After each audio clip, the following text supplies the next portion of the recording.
On a St. Patrick's Day weekend, who will have the luck of the Irish? Knighthawks versus Rock. The NLL action starts right now.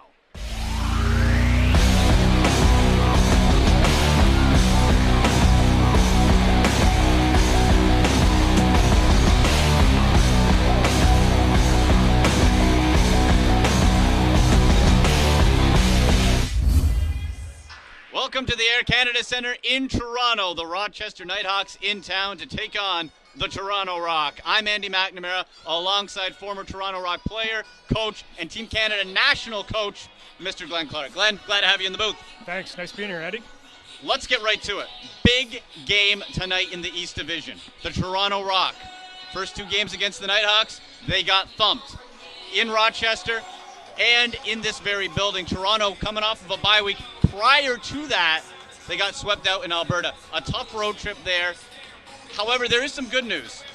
Garrett Billings, February Player of the Month. The scoring is there. Stephen LeBlanc as well. To you, on that Western road trip, what was the main problem for Toronto?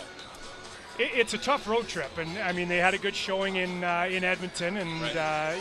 It was a close game and a game that could go either way. You go back-to-back in Calgary, and it seems all year they've allowed teams to go on runs.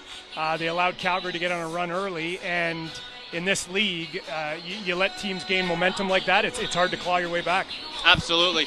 And I mentioned Garrett Billings leads the league in points. Stephen LeBlanc has already topped his goal scored from a season ago, had 22, now at 29. I really like the way LeBlanc's been playing this year. I mentioned it throughout the home games this season, Glenn, in that he seems more physical, he seems more engaged, and he's using that big body to box out and really make plays. So he's stepped up his game. The back end, though, that's where I think the trouble starts to lie. If you had to pick, does it begin with Nick Rose or the defense on why the Rock are giving up so many goals? It's a shared responsibility, and it always is defensively, and between the two groups. I mean, to point a finger at the goaltending versus the defense, it's a shared responsibility, right. and defense is about communication, and you make your job a lot easier with communication. And between the players on defense, that's where the growth has to come, is the communication, the understanding of roles and responsibilities. Sure. Looking at the Rochester Knighthawks, phenomenal. As far as the team as a whole, but especially from the net out. And it begins with Matt Vince. Playing out of his mind, former NLL Goalie of the Year. He's going to be battling for that title again this season. Second in goals against average, third in save percentage. Talk about how important, as a former player, it is to have that comfort level knowing, hey, Big Matty's got us covered back there. He reminds me a lot of Bob Watson when I played with Bobby, and he's a phenomenal goalie, but Bobby was such a good, timely goalie. Right. And bigger games, towards the end of a game, he just has that ability, that it factor to shut the door. Sure. And that's what the championship caliber goalies do. And I see that a lot in Matt Vink. He's just got that competitive edge. Along with a solid skill set, and he shuts the door and he makes timely saves, and he gives his team a chance to win every night. And a big part of why they are back-to-back defending NLL champions.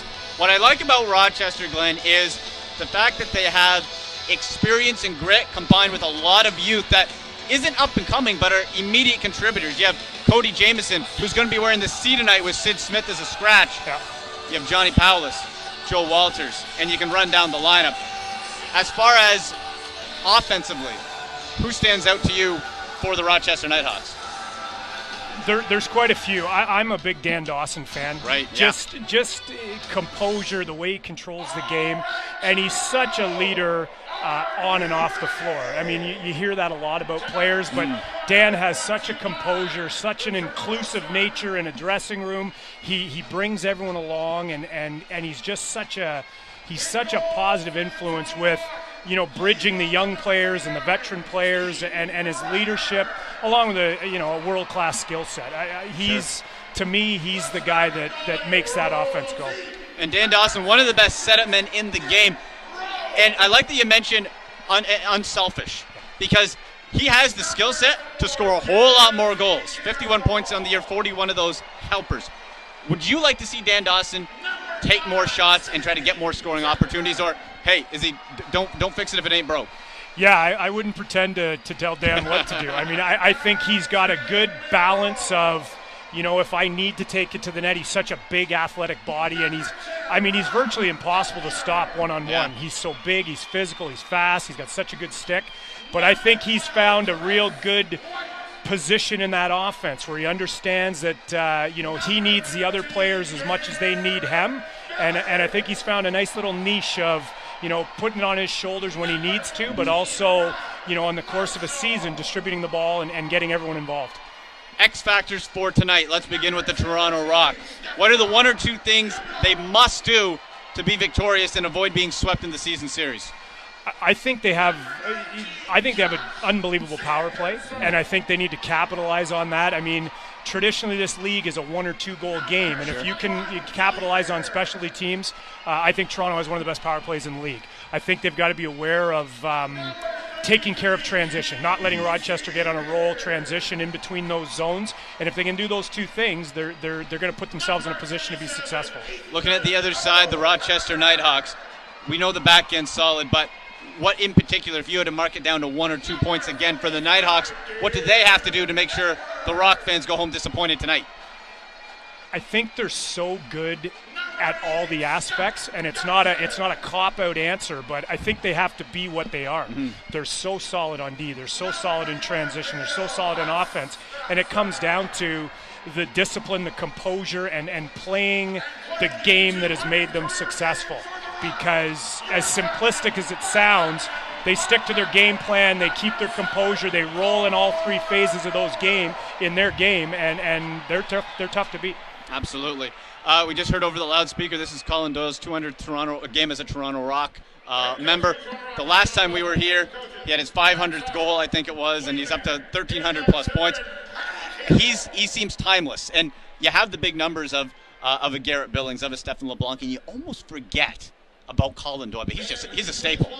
Yeah, and we talked about Dan Dawson yeah. and what Dan does for the Rochester offense, and you've got Colin doing that as well, where he understands what he needs to do to make the group successful offensively. He could put a lot more on his shoulders and go to the net a lot harder, but he's drawing the double, he's dumping, he's making good passes, good decisions. So he's found that groove that helps make that offensive group collectively a lot better.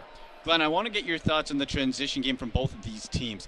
I've really liked how the Toronto Rock have added to the transition game over the past couple seasons. Gotten younger, gotten faster. And you know what? We're actually going to go to the national anthem now. We'll get your thoughts on that later. Let's send it down to the field.